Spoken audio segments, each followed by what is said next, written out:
You've probably convinced yourself of a lie, that a specific part of your life is over.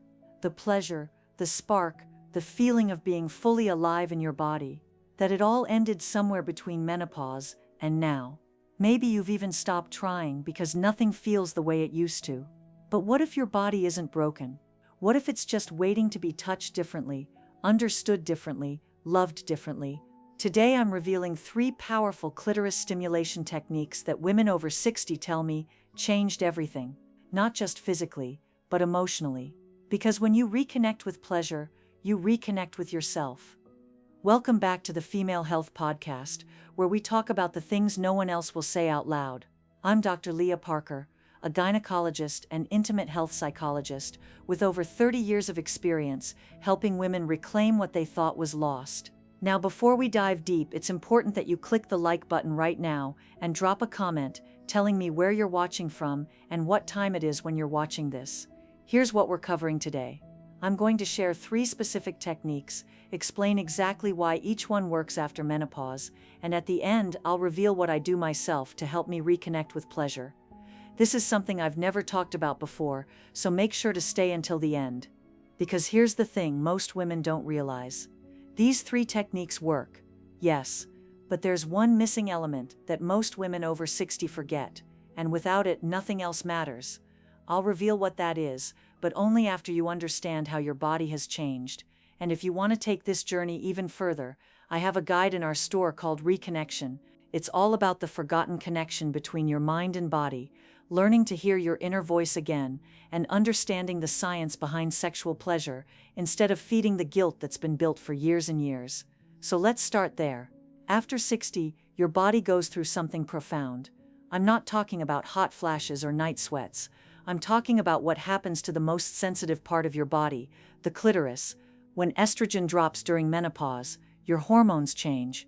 Hormones are like chemical messengers that tell your body what to do. When they shift, everything shifts. Blood flow decreases to that delicate area. The tissue becomes thinner, more sensitive in some ways, less responsive in others. Natural lubrication, the moisture your body used to create easily, starts to fade. And suddenly what used to feel good now feels different, sometimes uncomfortable, sometimes like nothing at all. That's not failure, that's biology. But here's what most doctors won't tell you. You can work with these changes. You can learn what your body needs now, in this season of your life. You're not too old, you're not broken, you're just speaking a different language than you used to, and no one taught you the translation. Over the next few minutes, I'm going to teach you that language. I'm going to show you exactly how to touch yourself or guide someone else to touch you in a way that honors where you are right now. Not where you were at 30 or 40, where you are today. Listen carefully, because what I'm about to share doesn't just bring back sensation, it brings back you. The first technique sounds almost too simple. When I first share this with women in my practice, some of them look at me like I'm wasting their time. But when they actually try it, when they understand what's happening inside their body, they come back and tell me it changed everything. Here's what I want you to know. Technique 1 is the warm-up principle. And yes, I'm revealing the name right now because I need you to understand exactly what we're doing and why it matters. Most women after 60 make the same mistake. They skip the beginning. They go straight for direct touch, direct pressure, trying to recreate what used to work 20 or 30 years ago. And when nothing happens, when the sensation isn't there, they think their body has failed them. But your body hasn't failed, it's just working on a different timeline now. Let me explain what's actually happening inside you. After menopause, 3 major things change. First, blood flow to the clitoral area decreases. Think of it like a garden hose that's not turned on full blast anymore. The water is still there, it just needs more time to reach where it's going. Second, the tissue itself becomes thinner. It's more delicate, more easily irritated by rough or sudden touch. And third, your body produces less natural lubrication. That moisture that used to appear almost instantly, it takes longer now, or sometimes it doesn't come at all without help. You start with indirect touch over the hood, not directly on the exposed clitoral tissue itself. Think of the hood like a protective blanket. You're touching over it first, gently with warmth. You're not trying to stimulate yet. You're trying to wake up the area, to invite blood flow, to signal to your nervous system that it's safe to respond. And here's the crucial part: you need moisture, either natural or with a quality water-based lubricant. Friction is your enemy here. Smooth, warm, gentle gliding is your friend. Use your fingertips, soft and slow, moving in small circles or gentle strokes over that protective fold, not pressing hard, not rushing, just present, just warm. I had a patient, Margaret, who came to me convinced she'd never feel pleasure again. She told me she tried everything and nothing worked. When I asked her to describe what she tried, she said she touched herself the same way she always had. Same pressure, same speed, same pattern, but her body wasn't the same anymore.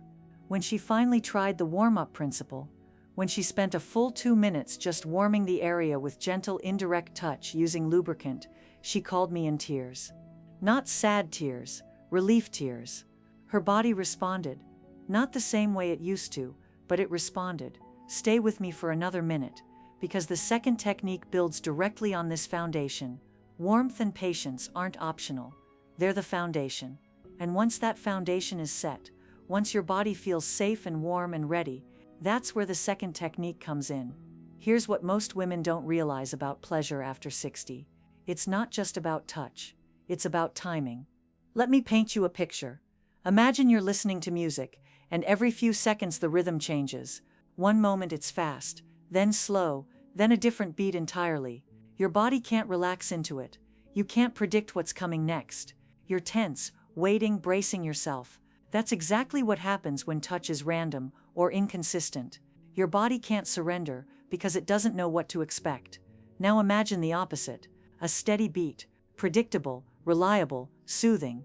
Your breathing starts to match it. Your muscles relax. Your mind stops analyzing and starts feeling. That's the power of rhythm. After menopause, this becomes even more important. Your nervous system needs consistency to signal that it's safe to let go. Random touch, changing pressure, switching between fast and slow, all of that breaks the arousal pattern instead of building it. Let me explain the science behind this, because it matters. Inside your brain, there's a tiny area that responds to pleasure and anticipation. When touch follows a steady, predictable pattern, your brain releases dopamine. Dopamine is the pleasure chemical, the one that makes you feel good, that makes you want more. But here's the key. Dopamine builds in waves when the pattern is consistent. When the pattern keeps changing, dopamine spikes and then drops. Spikes feel exciting for a moment, but they don't create lasting pleasure. Waves do. Think of it like building a fire. You can't just throw random sticks on and expect it to burn steadily. You need consistent fuel, added at the right pace, with the right rhythm. That's what your body needs too. This connects directly back to the warm-up principle I just shared. Once your body is warm, once blood is flowing, once your nervous system has switched from alert mode to receptive mode, that's when rhythm becomes your best friend. Consistency tells your body you're safe to let go. It tells your nervous system that this isn't rushed, this isn't random, this is intentional. Many women tell me they used to enjoy variety, different speeds, different pressures, surprises, and maybe that worked 20 years ago. But your body has changed. What it craves now is predictability, not boring, predictable. There's a massive difference. In just a moment, I'll tell you exactly how to use this rhythm principle. I'll give you the specific technique, the exact motion, the timing. But first you need to understand one more thing. Rhythm isn't just about the physical movement, it's about your mental state too.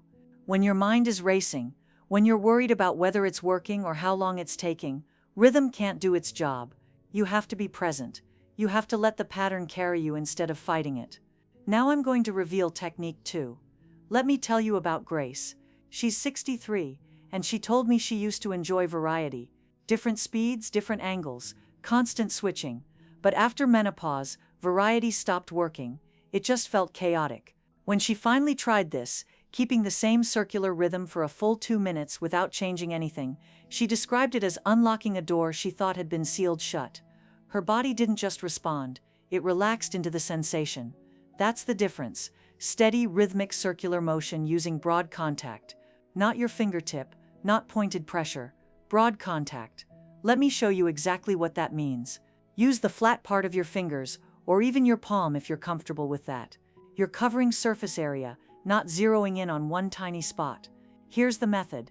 Once you've done the warm-up, once the area is warm, moist, and blood is flowing, you move to this rhythmic circular motion, small circles, consistent pressure, not hard, not soft, somewhere right in the middle.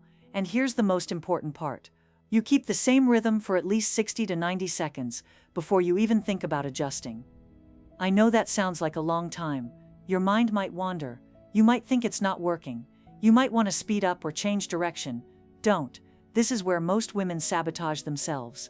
They break the rhythm right when their body is starting to trust it. Remember what I said earlier about dopamine building in waves. Those waves need time. They need consistency. If you keep changing the pattern, you reset the wave back to 0. Comment 1 if you align with what I'm saying. 2 if you don't. Do you notice that rhythm matters more than speed? I want to know if this resonates with you, so drop that comment right now. And if you've noticed this in your own experience, share your story in the comments. Other women need to hear they're not alone. So it's not about doing more. It's about doing the same thing long enough for your body to trust it. But here's the thing. Even with warmth and rhythm working together, there's still a third element that most women never even consider.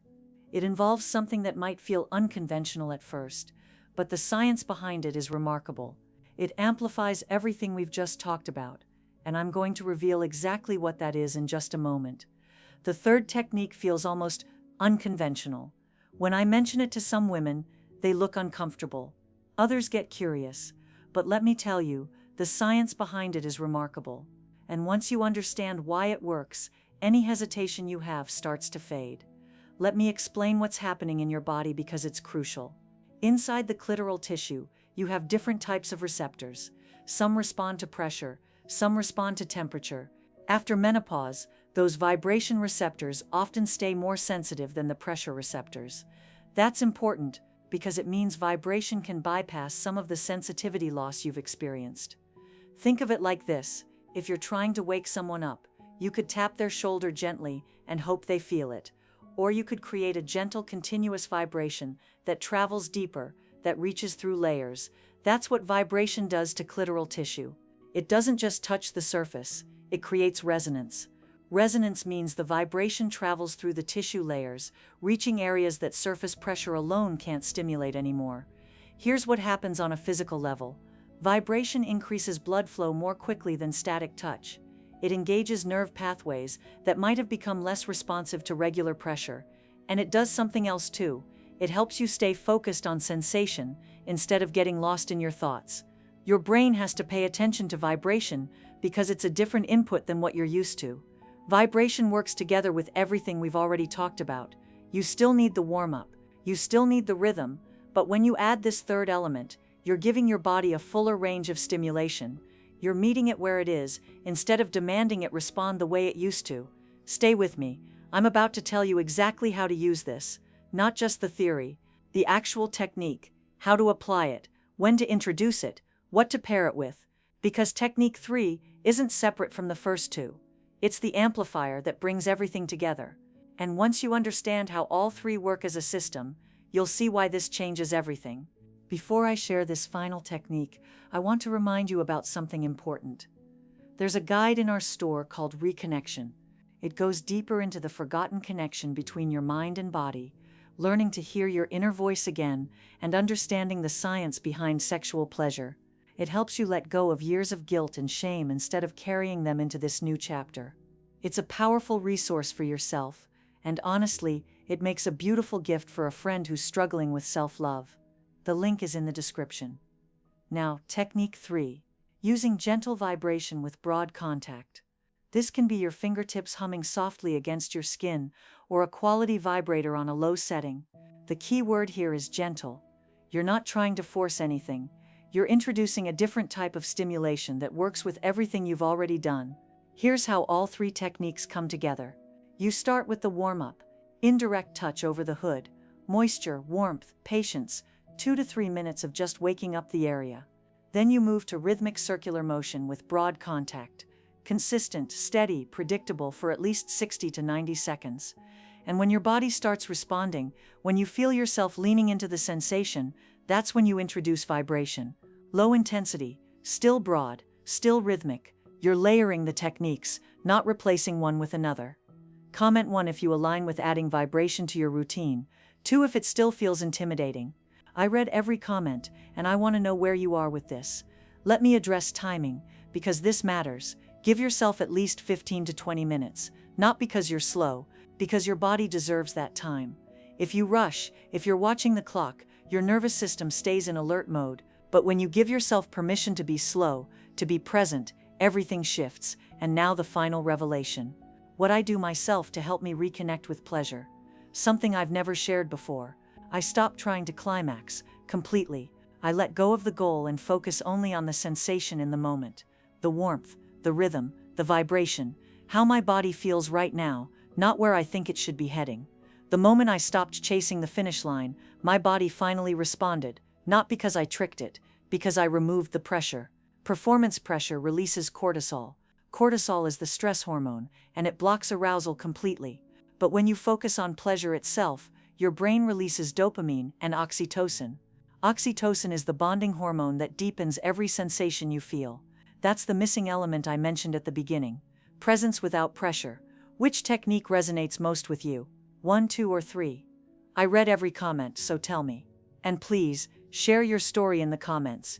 Your experience might be exactly what another woman needs to hear right now. If you want to have a personal chat with me about your specific situation, you can become a member. The link is in the description. And if you know another woman who needs to hear this, share this video with her. We don't talk about this enough, but we should. You're not broken. You're not too old. You're just learning your body's new language. And once you speak it fluently, everything changes.